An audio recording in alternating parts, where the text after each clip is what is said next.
నాకు సినిమా అంటే చాలా ఇష్టం. తెలుగు గానీ, ఇంగ్లీష్ గానీ, హిందీ గానీ ఏ భాష అయినా సరే. మా వైఫ్‌కి కూడా చాలా ఇష్టం. అందుకే ఆమె ఫిల్మ్ మేకింగ్ చేస్తారండి. నాకు కూడా ఫిల్మ్ అంటే చాలా ఇష్టం. ఎవరైనా డైరెక్టర్ వచ్చి మా సినిమాలో ఒక మంచి క్యారెక్టర్ ఉందండి చేస్తారా అంటే చేస్తారా? పోలీస్ డిపార్ట్మెంట్‌లో మాత్రం గవర్నమెంట్ పర్మిషన్ తీసుకోవాలి. నా వైఫ్ చాలా సార్లు నాకు చెప్పారండి, నా ఫిల్మ్‌లో నువ్వు హీరోగా నటించాలి.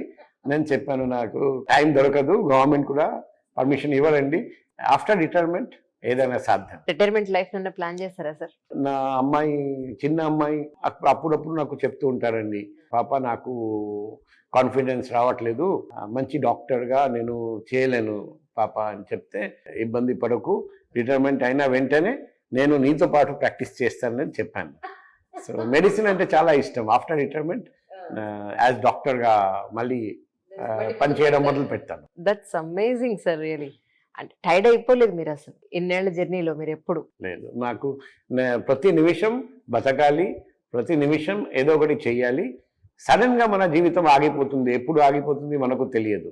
కాబట్టి ఆఖరి క్షణం వరకు మనం పని చేస్తూ ఉండాలి, ఏదో ఒకటి ప్రజలకు హెల్ప్ చేస్తూ ఉండాలని నా అభిప్రాయం. అంటే ఇప్పటి వరకు మీరు చాలా చాలా చాలా డిపార్ట్మెంట్స్లో మీరు వర్క్ చేశారు సార్ 30 yearsగా.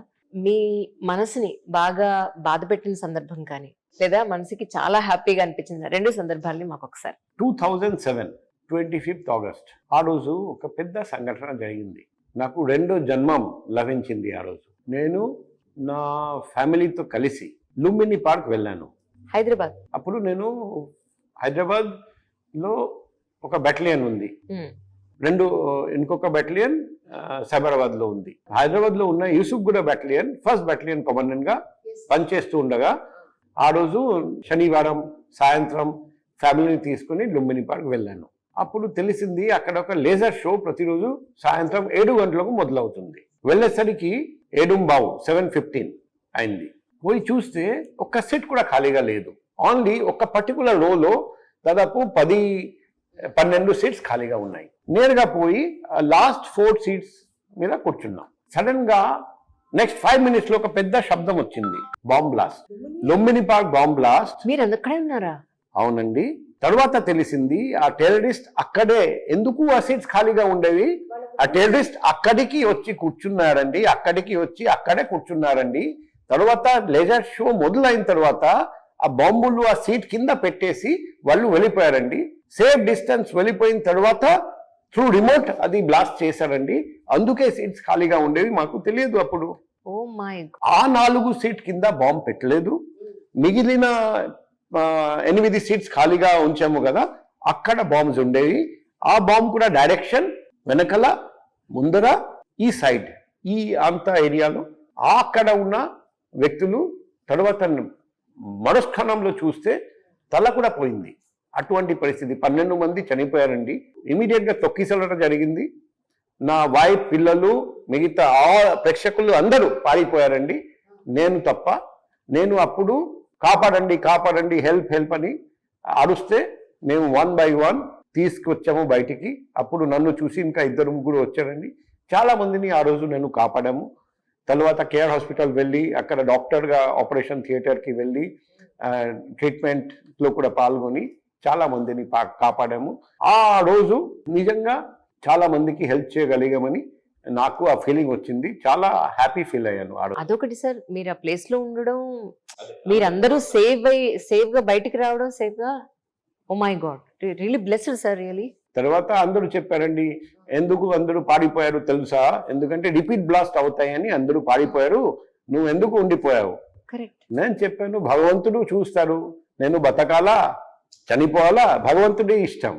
కాబట్టి ఇంకొక బ్లాస్ట్ జరుగుతుందని నాకు తెలుసు, కానీ నేను కూడా వెళ్ళిపోతే ఆ మిగతా వాళ్ళు అందరూ చచ్చిపోతారని, కనీసం ఆ పరిస్థితిలో ఇమీడియట్గా బయటికి సేఫ్ జోన్కి తీసుకొస్తే, ఇమీడియట్గా బండిలో ఎక్కించి పంపిస్తే చాలా మందిని మేము సేవ్ చేయగలుగుతాం. తర్వాత ఇమీడియట్గా అక్కడి నుండి ఫోన్ చేసి డీజీ గారికి చెప్పడం, డీజీ సార్ అప్పుడు గోవాలో ఉన్నారండి, ఇమీడియట్గా పోలీస్ రావడం, అంబులెన్స్ రావడం, దానివల్ల చాలా మంది సేవ్ అయ్యారు ఆ రోజు. అది నేను ఎప్పుడు మర్చిపోను. అది ఆ రోజు తర్వాత ఎప్పుడు ఆలోచించిన అది ఆ రోజు ఏదో చాలా మందిని సేవ్ చేయగలిగామని నాకు ఆ హ్యాపీనెస్ ఇప్పుడు కూడా ఉంది. ఇక్కడ కూడా చూడండి, అంత బాంబ్లెస్ట్ అయితే ఇంతమందిని సేవ్ చేయగలిగానని మీరు సంతోషపడుతున్నారు కానీ పాజిటివ్ సైడే మాట్లాడుతున్నారు. ఇక్కడ కూడా నెగటివ్ సైడే మాట్లాడట్లేదు. Your such a great soul sir. రెండు అన్నారు, ఒకటి చెప్పారు, ఇంకొకటి చెప్తారా? మన జీవితంలో సాడ్ ఇన్సిడెంట్స్ చాలా ఉంటాయి. నా అమ్మ గారిని కోల్పోవడం చాలా బాధాకరం.